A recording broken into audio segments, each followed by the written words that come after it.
Lockdown, um assunto que tem se tornado em voga. Qual é o direito do gestor público? Qual é a complicação das ações desse gestor público na iniciativa privada? Uma coisa ficou claro com o Covid: despiu um mito. O ser humano descobriu que necessita do outro para viver. Muito se falou em fechar o comércio. Fechou. O índice de infecção aumentou. Por que será que aumentou? Porque será que na reclusão dos seus lares, aqueles que saíam infectavam aqueles que estavam no mesmo ambiente?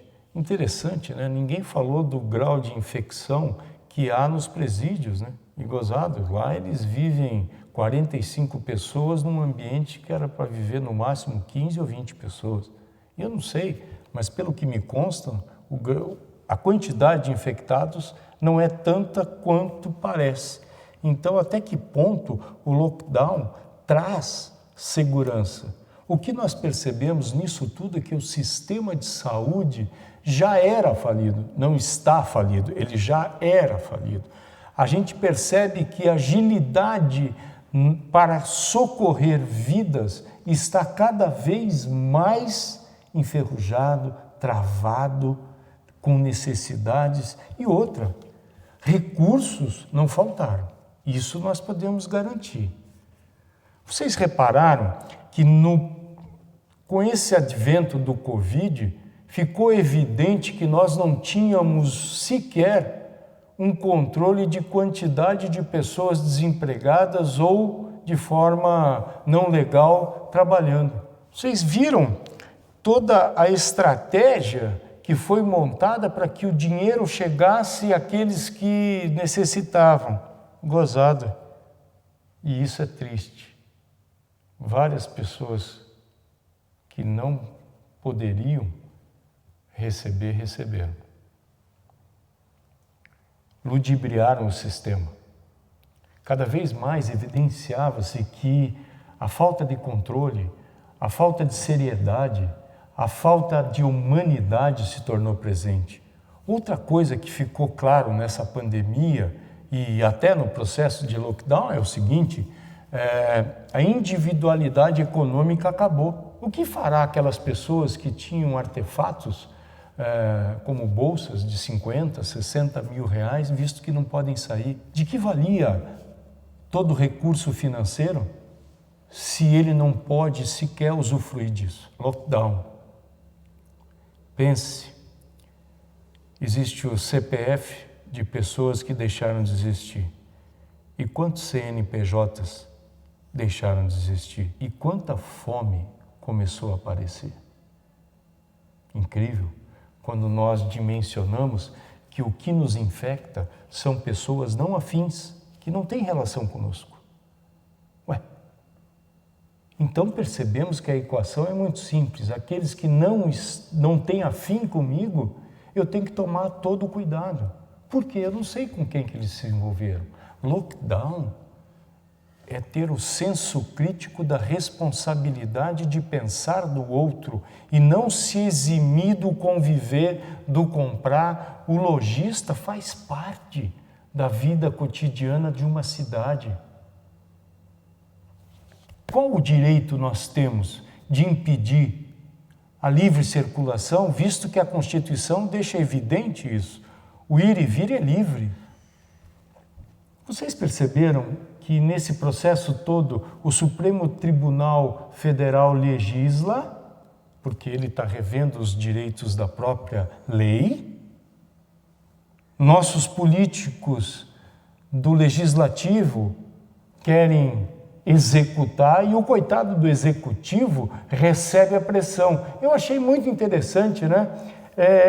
Aquele que impede o livre arbítrio do comércio pede para o governo federal custear aqueles que não têm recurso. Que igualdade é essa? Lockdown. É fácil determinar, mas é difícil de viver. Vamos pensar, o afastamento social exigido não quer dizer que não devemos ter as nossas atividades tolhidas, obstruídas. Pelo contrário, a responsabilidade do dirigente público é proteger os interesses daqueles que o votaram nele. Incrível, né?